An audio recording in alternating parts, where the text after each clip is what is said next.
Hello, welcome to the self-learning platform by Dr. Sushma Singh. Today we start Unit 6, Thomas Hobbes. And our topic of discussion is the state of nature and natural rights. As we have already indicated, Hobbes' political theory is, in his own perception, derived from his psychology, which in turn is based on his mechanics conception of nature. This standard textbook reading of Hobbes, as we have observed above, has of late been strongly challenged by competent scholars, and scientific materialism is considered either irrelevant to or inconsistent with Hobbes' political and ethical theory. Hobbes himself says that one can follow his ideas just by observing an introspection without going through the elaborate process of reclination and logical deduction from the basic premises. Be that as it may, let us follow Hobbes in his explanation of the concept of the state of nature and natural rights, which is the starting point of all social contract theories. The concept of the state of nature, that is, human condition prior to the formation of civil society, it derived from the nature of man, his basic psycho-physical character, his sensations, emotions, appetites, and behavior. Like all other things in nature, man is primarily a body governed by law of motion, which permeates the entire physical world.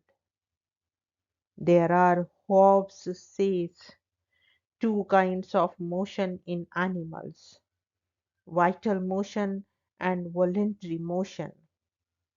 Vital motion is the automatic movement of the psychological mechanism which goes on within our organism from birth to death without our being conscious of it. Circulation of blood, breathing, digestion, excretion are examples of this kind of motion. Voluntary motion is first fanicide in our minds and is caused by the impact of external stimuli on our sense organs, which produces phantasm in the brain and also initiates internal motion that is carried out the nerves to the seat of vital motion, that is the heart. This internal motion appears as sensation, which either aids or retards the vital motion and thus helps or hinders the continued existence of vitality of the psychological system. If the transmitted or heightens the vital motion we are attracted to, or there is an endeavor towards its originating cause or object in the external world. If it retards it, we are repelled by it. Thus, two original motions or emotions are generated, which we call desire and aversion. From these basic motions or endeavor, our emotions like hope, diffidence, glory, courage, anger, benevolence, etc. are derived. Pleasure and pain are related to desire and aversion as their necessary complements. Imagination and memory are both sensations. Imaginations being decaying sensation, memory, the recollection of past sensation. Deliberation is the succession of desires and aversion in the mind, and will is the last stage of deliberation that ensures in action. There is no free will and no conflict between freedom and necessity. Good is what we desire, and evil is that which we shun. The predominant passion of desire and aversion are the root cause of conflict in the state of nature, according to Hobbes. Everybody is moved by the natural impulse of self preservation to desire and possess the objects or goods that are conducive to his existence.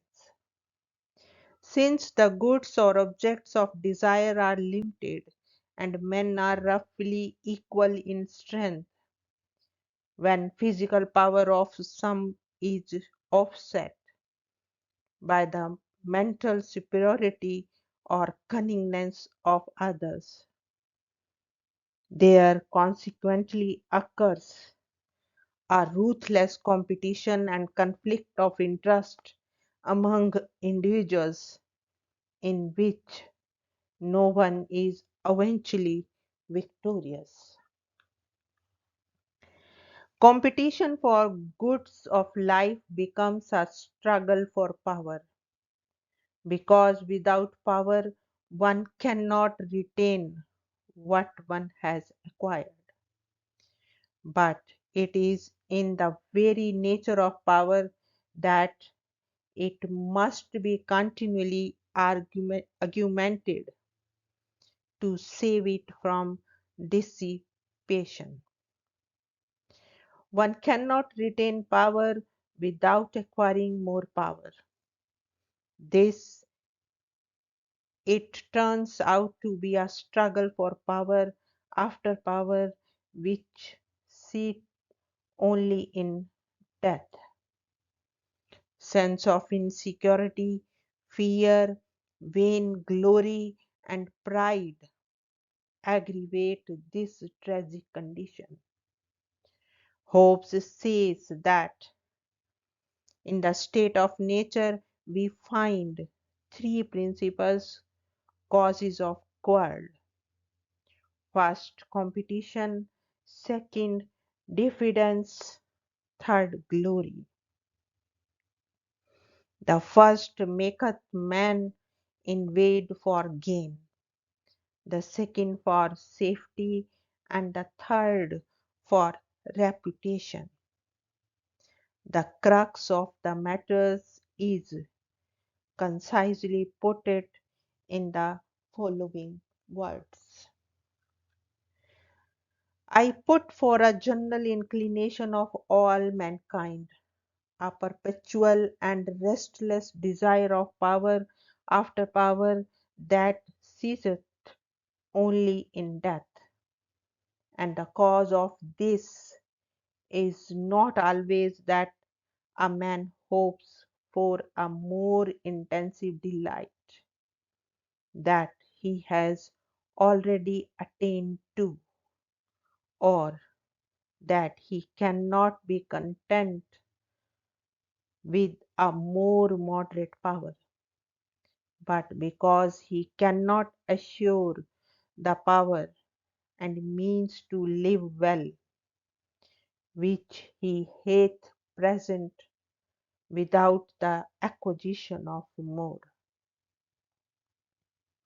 In this passage, Hobbes presents with great clarity and incisiveness the exorable dialects of power, which later thinkers like Acton, Brackett, and Simone Weil have fully appreciated and expatiated upon. Thus, there is in the very essence of power a fundamental contradiction that prevents it from ever existing in the true sense of the word. Those who are called the masters ceaselessly compelled to reinforce their power for fear of seeing it snatched away from them, are for ever seeking a dominion impossible to attain. Beautiful illustration of this search are offered by the infernal torments in Greek mythology. It appears that what is central to Hobbes' psychology is not hedonism, but search for power and glory, riches and honor. Power is, of course, the central feature of Hobbes' system of ideas. Man is a complex of power. Desire is the desire for power. Pride is illusion about power. Honor, opinion about power. Life, the unremitting exercise of power, and death, the absolute loss of power. One might imagine that in the condition of plenty of resources and amplitude of man's power over natural phenomena and social behavior, there would be no serious conflict and the reign of peace and security would prevail. But conflict is inherent in human psychology according to Hobbes. It is implanted in man's inordinate pride, covetousness, sense of fear and insecurity, etc. Hobbes also mentions another cause of conflict which cannot simply be traced to psychological egoism. This relates to the differences among men about what is good and evil, desirable and undesirable. Some scholars have expressed the opinion that Hobbes was principally concerned with the clash of beliefs and ideologies. Short sightedness may be another factor responsible for the state of strife. Though men are rational creatures, prone to strive for their self preservation, passions frustrate the normal working of reason and blind pursuit of self interest brings them into conflict with each other. It is to be noted that this is not primarily a historical account but a logical construction from the first premises about human nature. The combined effect of factors enumerated above is that the state of nature is a war of every man against every man, in which the life of man is solitary, poor, nasty, brutish, and short. In this state, there can be no morality, justice, industry, and civilization. In this state, however, there is a right of nature, natural right of every man to everything, even to one another's life. It is clear that here we are far away from the Aristotelian conception of the state as natural to men, the state as logically prior to men and teleologically his natural destination. So far, we have presented only one part of Hobbes' theory. The other part is concerned with the solution of the problem caused by the miseries of the state of nature. Before we proceed to consider how Hobbes suggests a method of escape from this predicament of the original pre-political human conditions, we must take note of a few important critical points. It is generally believed that the basis of Hobbes' state of nature lies in his theory of psychological egoism.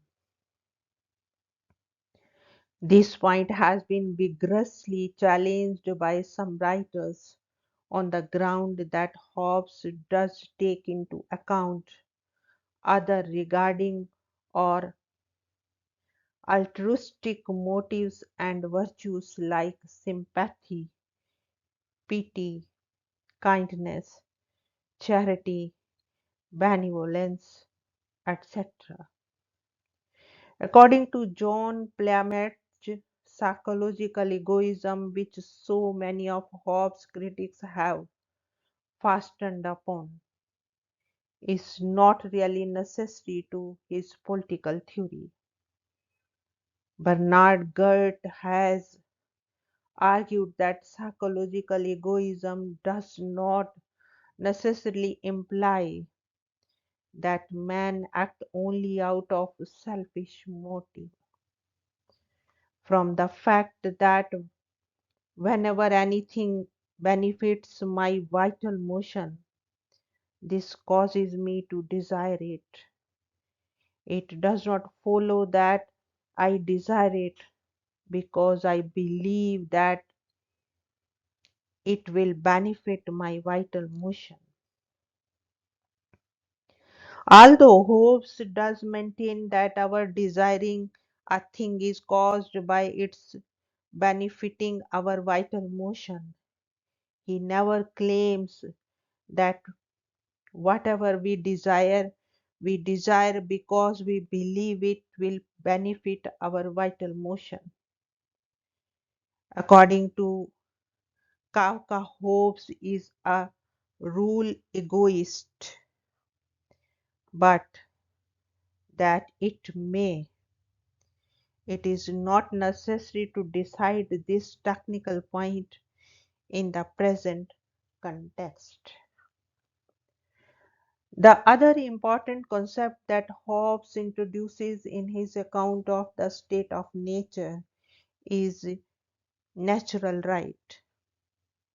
The right of nature, he says, is the liberty each man hath to use his own power as he will himself for the preservation of his own nature, that is to say, of his own life, and consequently of doing anything in his own judgment and reason he shall conceive to be the aptest means thereunto. The concept of natural right is considered to be the most important contribution of Hobbes to modern political theory. It is by this conception of right as the principle of morals and politics that the originality of Hobbes' political philosophy, which includes his moral philosophy, is least ambiguously envisaged. For by starting from right and thus denying the primacy of law, or what amounts fundamentally to the same of virtue, Hobbes makes a stand against the idealistic tradition. On the other hand, by basing morals and politics on right and not on purely natural inclinations or appetite, Hobbes makes a stand against the naturalistic tradition. That is to say, the principle of right stands midway between strictly moral principles, such as those of traditional natural law, on the one hand, and purely natural principles such as pleasure, appetite, or even utility on the other. Right, we may say, is a specifically juridical conception. The essential point in Strauss' exposition of Hobbes is that Hobbes makes a clear-cut distinction between right and might without at the same time identifying right with the traditional doctrine of morality. Strauss does insist that Hobbes' theory is moralistic as against naturalistic or utilitarian, but his is a morality of a special kind. It is not possible here to examine in depth the Straussian view of Hobbes' natural right, but it must be said that on this point Hobbes is neither clear nor consistent. He sometimes equates natural right with power, sometimes with absence of obligations, and still on the other occasions he regards it as liberty to do that which right reason prescribes. The word is also used in the sense in which one man's right implies other man's duty.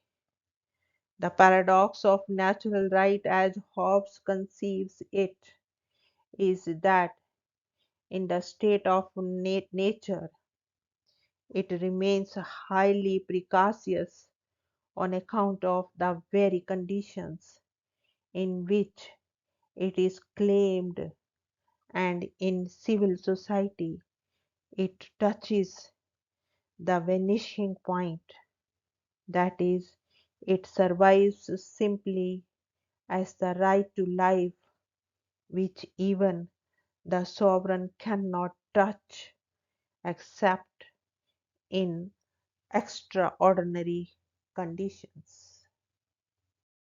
Here we want to wind up this lecture. Thank you so much for your attention.